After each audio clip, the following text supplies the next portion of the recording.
రాడు కదా అనేసి. కానీ అప్పటికే అతను మిమ్మల్ని న్యూడ్ ఫొటోస్ పంపించమంటున్నాడు. మీ నుంచి ఏదో ఎక్స్పెక్ట్ చేస్తున్న వ్యక్తి కూడా ఎమ్మెల్యే అని హ్మ్. ఎందుకు ధైర్యం చేశారు? ఎవరు నేనా? హ్మ్. ఒక ఎమ్మెల్యే ఇంత పని చేస్తాడనేసి ఎవరైనా అనుకుంటారా? ఒక క్యాడర్‌లో ఉంటూ. కానీ అప్పటికే మిమ్మల్ని న్యూడ్ వీడియోస్ అడుగుతున్నాడు అని అన్నారుగా మీరు. నేనది క్లారిటీ చేయడానికే నేను అలాంటి దాన్ని కాదు. దానికి ఎవరైనా వెతుక్కోండి అనేసి చెప్పడానికే వెళ్ళాను. హ్మ్.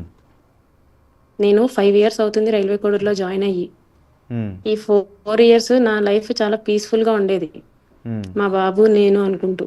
హ్మ్. ఏ ఒక్క రిమార్క్ లేదు. హ్మ్. నా ఈ 5 ఇయర్స్ దాంట్లో 4 ఇయర్స్‌లో ఏ ఒక్క రిమార్క్ లేదు. ఈ ఇయరే ఇలా జరిగింది. అది అతని వల్ల. అమ్మ, ఆయన అలా అడుగుతూ ఉన్నప్పుడు ఏమనిపించింది? అతని క్యారెక్టర్ గురించి కానీ అతని గురించి కానీ మీకు ఏమనిపించింది? మీరు అలాంటి వ్యక్తి కాదు అని మీకు తెలుసు, కానీ అతని గురించి మీకు ఏమనిపించింది ఆయన అలాంటి కోరిక ఉంది అని చెప్పిన తర్వాత? ఇతనికి ఇంకా మెచ్యూరిటీ లేదు అనిపించింది. అంతేనా? ప్రజాప్రతినిధిగా పనికిరాడు, ఏంటి ఎలాంటి వాళ్ళు? సమాజానికైతే అసలు ఎటువంటి విధంగానూ పనికి రాడండి. నేనది క్లారిటీగా చెప్తున్నాను. ఉమ్, చాలా దగ్గర నుంచి అతని శాడిజం అంతా, అతని డామినేషన్ అంతా భరించిన వ్యక్తిగా నేను ఒక క్లారిటీ ఇస్తున్నాను. ఉమ్. సమాజానికైతే అతను పనికిరాడు. ఒక స్టేటస్‌లో నేను ఉండి నేను ఏదైనా నేను చేయాలి నేను అనేది అది కాదు. అన్న అతను ఉద్దేశ్యం అయితే అది అతనిది కాదు. అంటే అతనికి పెళ్ళయింది, మీరొక పెళ్లి వివాహిత, కాలేదు. ఒక బిడ్డున్నారు, మిమ్మల్ని. అతనికి పెళ్లి కాలేదండి. ఓకే. మీకు మ్యారేజ్ అయింది కదా. హ్మ్. మిమ్మల్ని ఆ ఉద్దేశంతో చూస్తున్న వ్యక్తి అని మీకు తెలిసిన తర్వాత మీకేమనిపించింది అంటున్నాను. అతని నుంచి ఇతనేంటి ఇలా దూరంగా ఉండాలి, ఉన్నాడు? అతని నుంచి దూరంగా ఉండాలి, అతనితో అతన్ని మాట్లా అతన్ని నేను ఫస్ట్ నుంచి దూరంగానే పెడుతూనే వచ్చాను. మా ఇద్దరి మధ్య ఏం ప్రేమగా మాట్లాడుకునే మాటలు లేవు. ఎప్పుడూ కొట్లాటలు, గొడవలే ఉండేవి. అసలు నా జీవితం నుంచి నువ్వు వెళ్ళిపో అనేసే నేను చాలా సార్లు కొట్లాడడం జరిగింది. బ్లాక్స్ చేయడం జరిగింది. వాళ్ళ పేరెంట్స్‌కి, అతని సార్‌కి ఇంటిమేట్ చేయడం జరిగింది. ఉమ్, ఇవన్నీ ఏం పనికి రాలేదు. వాళ్ళైనా సరే ఒక్కసారైనా గూడా ఈ అమ్మాయి ఎందుకు ఇన్ని సార్లొస్తుంది ముక్కవారిపల్లికి? ఏం చెప్పాలనుకుంటుంది? అనేసి సార్ ముక్క రూపానంద రెడ్డి గారు గాని, ఉమ్, లేకపోతే ఎందుకు ఈ అమ్మాయి ఇన్ని సార్లు ఫోను చేస్తుంది అనేసి వాళ్ళ అమ్మోళ్ళు గాని, ఇతను ఫోను ఒక్కసారి చెక్ చేసినా గూడా ఉమ్, ఇలా అయితే అయ్యుండేది కాదు. ఇతని ఫోను ఒక్కసారి చెక్ చేసినా గూడా నేనే గాదు, ఇలా చాలా మంది అమ్మాయిలతో మాట్లాడుతూ వచ్చాడు. ఎక్కడ పడితే అక్కడ నేను అతనుండే ప్లేస్‌లో రూమ్ బుక్ చేస్తాననేసి, వచ్చి వెళ్ళు అనేసి ఉమ్. అడగటం లాంటి మెసేజ్‌లు నేను చూసాను. ఓకే. వేరే అమ్మాయిలకి మెసేజ్ చేయటం. అవునండి. ఓకే. ఒకసారి మళ్ళీ మళ్ళీ ఫస్ట్‌కి వద్దాం. మీరు అతన్ని కలవటానికి అంటే కలిసే నాకు దూరంగా ఉండు అని చెప్పాలి అని అనుకున్నారు కదా! అది మీరు నేనలాంటి దాన్ని కంగ్రాచ్యులేషన్స్. కాదు. దానికి మీరనుకునే వాళ్ళైతే వేరే ఎవరినైనా వెతుక్కోండి. హ్మ్. నేనైతే అలా కాదు అని చెప్పడానికే కలిసాను. అదెప్పుడు మీ పరిచయమైన ఐ మీన్ మీరు కంగ్రాచ్యులేషన్స్ చెప్పిన తర్వాత ఎన్ని రోజులకి బయటికెళ్లారు ఇలా?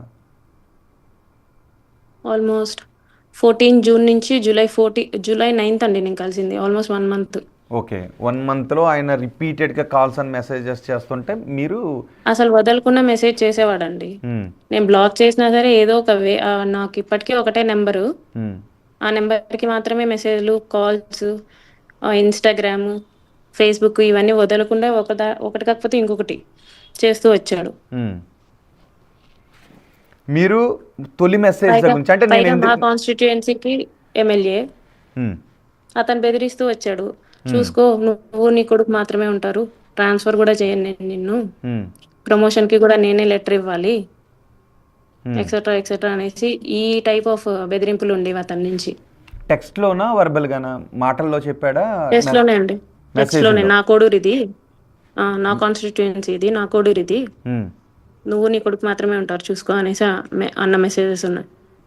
మెసేజెస్ మీకు పంపించిన మెసేజెస్ ఉన్నాయి. ఉన్నాయి. ఓకే. ఫైన్. ఒకసారి మీరు అంటే వేరే మొబైల్ ఉండుంటే బహుశా వాటిని చూపించడానికి అవకాశం ఉండుండేది. ఓకే. ఆ రోజు హ్మ్. బయటికెళ్ళిన తర్వాత ఏం జరిగింది కార్‌లో? ఆయనే డ్రైవ్ చేసుకొచ్చాడా? ఆ! ఓకే. సింగిల్‌గా వచ్చాడు. హ్మ్. సింగిల్‌గా వచ్చాడు. ఓకే. పిక్ చేసుకొని కడప సైడ్ ఎళ్దాం, కడప దాకా ఎళ్దాం అనేసి అన్నారు. హ్మ్. Railway Koduru to Kadapa 90 kilometres ఉంటుంది. హ్మ్. ఆయన కడప దాకా ఏం వెళ్ళలేదు. రాజంపేటలోనే ఆపి మాట్లాడాలి అనేసి అన్నాడు. ఉమ్, చెప్పండి అంటే నాకు నువ్వు సెక్షువల్లీ కావాలి అనేసి అన్నాడు. ఉమ్, లేదండి అది చెప్పడానికే వచ్చాను నేను ఉమ్, అనేసి అనేలోపు తను నన్ను బాడీని టచ్ చేయటం లాంటివి చేశాడనమాట. నేను కారు దిగిపోతుంటే నా ఎడ్జ్ ఆఫ్ ద హెయిర్ పట్టుకొని లాగేసి అతను సీట్ బెండ్ చేసేసి నా మీదకి వచ్చాడు. నేను అరవబోతూ ఉంటే కొట్టాడు. ఒక 2 స్లాప్స్ కొట్టాడనమాట. ఉమ్. నా 2 హ్యాండ్స్‌ని అతను 1 హ్యాండ్‌తో ఇలా పట్టేసుకొని ఫ్యాంట్ రిమూవ్ చేసేసి he forced himself on to మీ.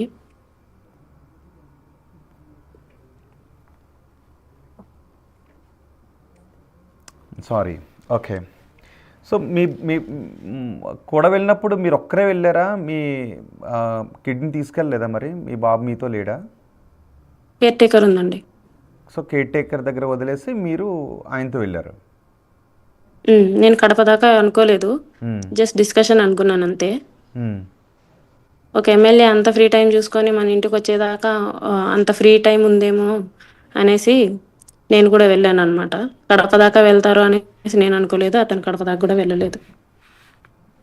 అంటే అతను మిమ్మల్ని చెల్లిలా చూడట్లేదు, వేరే చెల్లి భావంతో చూడట్లేదు అని మీకు తెలిసి ఎందుకు ఒంటరిగా హ్మ్. ఆ ఎమ్మెల్యేతో మీరు వెళ్ళాలనుకున్నారు?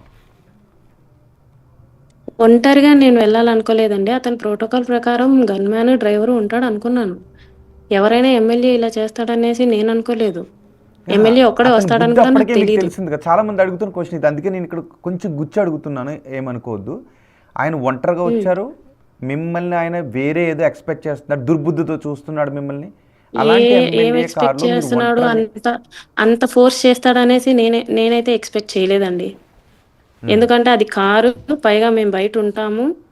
ఆయనొచ్చే టయానికి ఇదేమిటి పబ్లిక్ కూడా పడుకోరు అన్న ఒక ఉద్దేశంతోనే వెళ్ళాను నేను. నేనైతే ఎన్ని గంటలకండి? ఎన్ని డిస్కషన్‌కే గంటలకి? వెళ్ళాను.